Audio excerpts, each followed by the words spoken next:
Channel सानी study मंत्रा।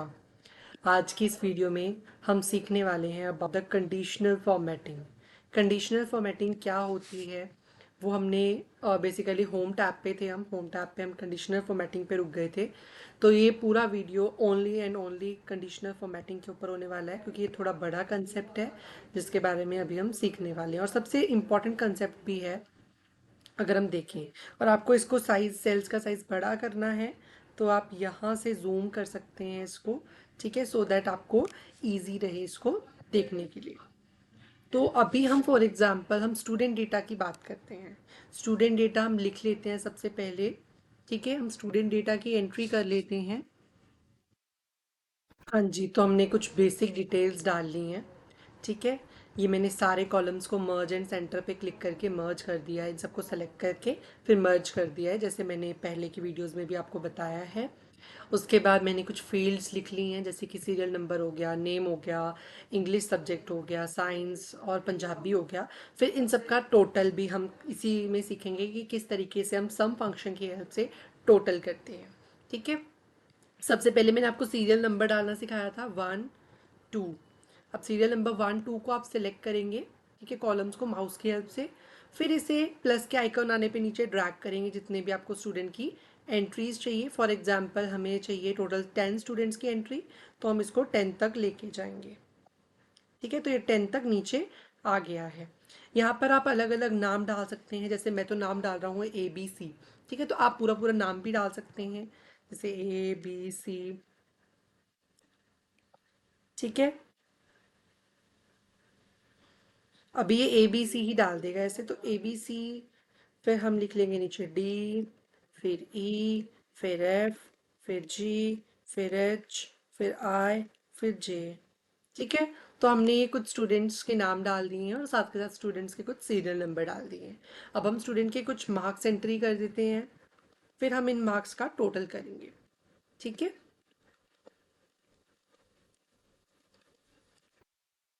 तो अभी हम मार्क्स एंटर कर लेते हैं सबसे पहले तीनों सब्जेक्ट्स के, सो दैट हम स्टूडेंट्स के मार्क्स का टोटल कर सकें।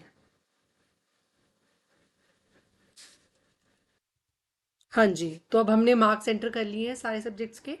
अब हम इसको थोड़ा सा फॉर्मेट कर सकते हैं। मैंने आपको फॉर्मेटिंग सिखाई थी लास्ट वीडियो में कि किस तरीके से हम अपने डेटा को फॉर्मेट कर सकते हैं। सबसे पहले जो हमारा हेडिंग वाला सेल है, इसको हम सेपरेटली क्या कर लेते हैं, हाईलाइट कर लेते हैं। जैसे हमने इसके लिए कोई भी अच्छा सा कलर जो है हमने सेलेक्ट कर लिया जो कि इसे हाईलाइट करे। फिर हमने सीखा था बोल्ड, इटैलिक, अंडरलाइंस। ज़्यादा से ज़्यादा आप शॉर्टकट्स का इस्तेमाल कीजिए, जैसे कि control B, control I, control U। इससे थोड़ा आपको इजी रहेगा करने के लिए और आपका टाइम भी सेव होगा। इसी के साथ हम इसको भी कंट्रोल B कर लेते हैं, बिकॉज ये भी हेडिंग है। ठीक है, और ये आपकी फील्ड्स हैं। अब आप टोटल में आप क्या करोगे, सम फॉर्मूला लगाओगे। सम क्या होता है, सम हमें सारी वैल्यूज, जो भी ये वैल्यूज हैं, 3 वैल्यूज, इनका सम रिटर्न कर देगा, इनका टोटल रिटर्न कर देगा जो भी इनको ऐड करके आएगा। ठीक है, तो अब हम एक्सेल में कैसे फॉर्मूला को लिखते हैं, आपको सबसे पहले वो देखना पड़ेगा कि जो हर एक फॉर्मूला एक्सेल में होता है वो इक्वल्स टू साइन से बिगिन होता है। तो सबसे पहले आपको साइन डालना है, इक्वल्स टू। फिर आपको कौन सा फॉर्मूला अप्लाई करना है, सम अप्लाई करना है, एवरेज अप्लाई करना है, उसका नाम देना है। जैसे हम यूज़ कर रहे हैं सम फॉर्मूला, तो हम सम डाल देंगे। उसके बाद आप ब्रैकेट को स्टार्ट करेंगे, सॉरी, ब्रैकेट को स्टार्ट करेंगे। ब्रैकेट स्टार्ट करने के बाद आप उस सेल का एड्रेस देंगे जहां से आप स्टार्ट करना चाहते हैं। जैसे कि आपको स्टार्ट करना है D5। आपको क्या करना है, पहले स्टूडेंट के इंग्लिश के मार्क्स चाहिए जो किस एड्रेस पे है, D5। ठीक है, ऐसे ही ये किस पे है, ये है E5, और ये है F5 पे। साइंस के मार्क्स F5 पे, पंजाबी के E5 पे, तो आपको इनका सम करना है। तो आप स्टार्ट कहाँ से करेंगे, आपको स्टार्ट करना है D5 से, कि D5 से मेरे मार्क्स जो है वो आने स्टार्ट हो जाए। उसके बाद जहां तक चाहिए, अगर देखो आपको वैल्यूज आप कोमा देके भी दे सकते हैं। ठीक है, आप जो सेल के एड्रेस हैं उसे कोमा देके भी दे सकते हैं। साथ के साथ अगर आपके पास बहुत सारी वैल्यूज हैं तो बार बार कोमा लगाना आपके लिए काफी डिफिकल्ट हो सकता है। तो इसके लिए हम बीच में कॉलन लगा देते हैं, जिससे कि हम मल्टीपल कॉलम्स को at a same time select कर लेते हैं, जो कि एक सीरीज में है। ठीक है, अब यहाँ से हमें कहाँ तक जाना है, अब हमें जाना है यहाँ पे E5 भी हमारे पास आ जाएगा, हमें कहाँ तक जाना है F5 तक, तो हम यहाँ पे लिख देंगे F5। तो ये सारे सेल सिलेक्ट हो जाएंगे, कॉलन ये इंडिकेट कर रहा है कि इसके बीच में जितने भी सेल्स हैं वो सारे सेल्स का हमें सम परफॉर्म करना है। एट द एंड आप इसको बंद कर देंगे, ठीक है, ब्रैकेट को बंद कर देंगे और इसे एंटर कर देंगे, तो आपके पास इन तीनों वैल्यूज का जो सम है वो रिटर्न होकर यहाँ पर आ रहा होगा। अब आपको बार बार बार बार सेम फॉर्मूला ना लिखना पड़े, इसीलिए जो एक्सेल है उसके अंदर एक प्री डिफाइंड फीचर है कि आप इसको यहाँ पे प्लस का साइन आएगा, इसको आप ड्रैग कर सकते हैं जहाँ तक आपकी नीचे फील्ड्स हैं यहाँ तक। तो ये इसके सामने वाली पैटर्न्स को, जैसे यहाँ पर ये चीज़ें हुई थी ना टोटल, और ये यहाँ पर आ गया था, तो इस तरीके से ये वाली चीज़ें ऑटोमेटिकली पैटर्न को डिटेक्ट करेंगी कि पहले यहाँ वाली 3 चीज़ों का यहाँ पर टोटल आया था, फिर यहाँ वाले 3 आइटम्स का यहाँ पर टोटल आएगा। तो इस तरीके से जो ऑटोमेटिकली पैटर्न्स को डिटेक्ट करके एक्सेल जो है ये वैल्यूज़ को टोटल करके हमें यहाँ पर दे देता है। ठीक है, अब हमारा मेन मोटिव तो कंडीशनल फॉर्मेटिंग का है, तो अभी हम कंडीशनल फॉर्मेटिंग लगाने वाले। ठीक है, तो अभी कंडीशनल फॉर्मेटिंग लगाने के लिए हम फॉर एग्जांपल नंबर्स के ऊपर, अब कंडीशनल फॉर्मेटिंग का मतलब क्या होता है? कंडीशनल फॉर्मेटिंग का मतलब होता है बेसिकली हम कुछ डेटा को कुछ सेपरेटली फॉर्मेट कर देते हैं कुछ कंडीशंस के बेसिस पे, मतलब कंडीशन के बेसिस पे हम डेटा को फॉर्मेट करते हैं। अभी हम क्या करते हैं, अभी हम इसको सिंपल ही थोड़ा सा फॉर्मेट कर लेते हैं, जैसे कि हमने इसको, अभी तो हम सिंपल फॉर्मेटिंग कर रहे हैं, जैसे हम इसका कॉलम का कलर कुछ चेंज कर रहे हैं, ठीक है, और इस पूरे डेटा सेट को भी एक कलर दे देते हैं, जैसे कि हम इस डेटा सेट को कोई लाइट सा कलर दे देते हैं, जैसे कि है ये येलो। ठीक है, तो अब हमने ये कलर इसको दे दिया है।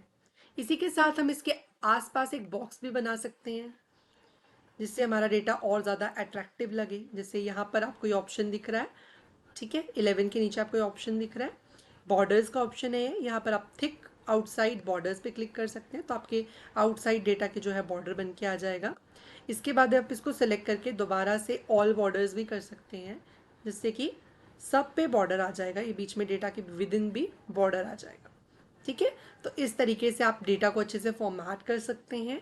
इसके अलावा हम कंडीशनल फॉर्मेटिंग कैसे यूज़ करेंगे? कंडीशनल फॉर्मेटिंग में जाने के लिए आपको किस पे कंडीशनल फॉर्मेटिंग, कंडीशन आपको किस पे लगानी है? आपको मार्क्स पे कंडीशन लगानी है कि अगर मार्क्स जो हैं 33 से कम है तो बच्चा फेल है, एल्स बच्चा पास है। तो आप मार्क्स के ऊपर एक कंडीशन लगाएंगे, जो भी सारे मार्क्स हैं यहाँ से स्टार्ट करेंगे, नीचे तक जहाँ तक भी ईच सब्जेक्ट के मार्क्स हैं वहाँ तक आप जाएंगे।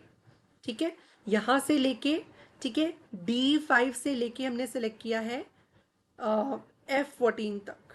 ठीक है, अब हम इस पे कंडीशनल फॉर्मेटिंग लगाएंगे। कंडीशनल फॉर्मेटिंग लगाने के बाद आप जाएंगे हाईलाइट सेल रूल।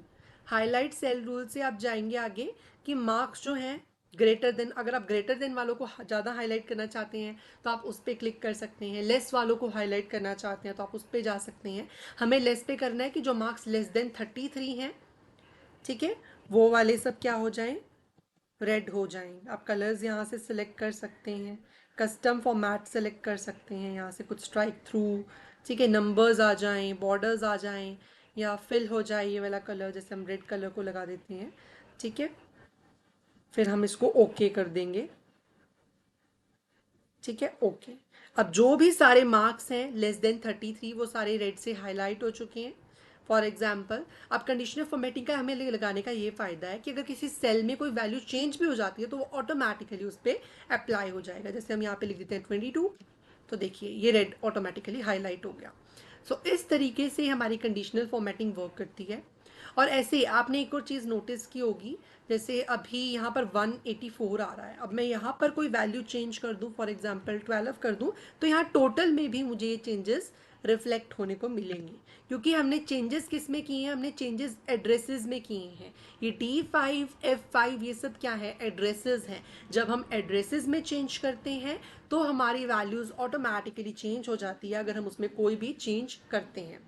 ठीक है, तो वो ऑटोमेटिकली हमें टोटल रिजल्ट में रिफ्लेक्ट होने लगता है। बट अगर हम यही चेंजेस यहाँ पर 65 वैल्यू देके कोमा डाल के 12 करते, कोमा 62 करते, और इस तरीके से हम एड्रेसेस में चेंजेस ना करके वैल्यू पे चेंजेस करते, तो उससे हमारा जो फाइनल रिजल्ट है वो अफेक्ट नहीं होता। मैं आपको ये चीज़ करके भी बताऊं, जैसे कि हमने फॉर एग्जांपल यहाँ पर कुछ वैल्यूज़ ले ली हैं। फॉर एग्जांपल हमने यहाँ पे कुछ वैल्यूज़ ले ली हैं, जैसे ठीक है, हमने कुछ वैल्यू ली हैं। अब हम क्या करते हैं, अब हम सम करते हैं, सम फंक्शन लगाते हैं, और इन सब वैल्यूज़ को इनके एड्रेसेस पे हम फंक्शन जो है फंक्शन अप्लाई नहीं करेंगे सम वाला, हम इनकी वैल्यूज़ के ऊपर ये अप्लाई करेंगे। तो क्या होगा, और इसको बंद कर देंगे।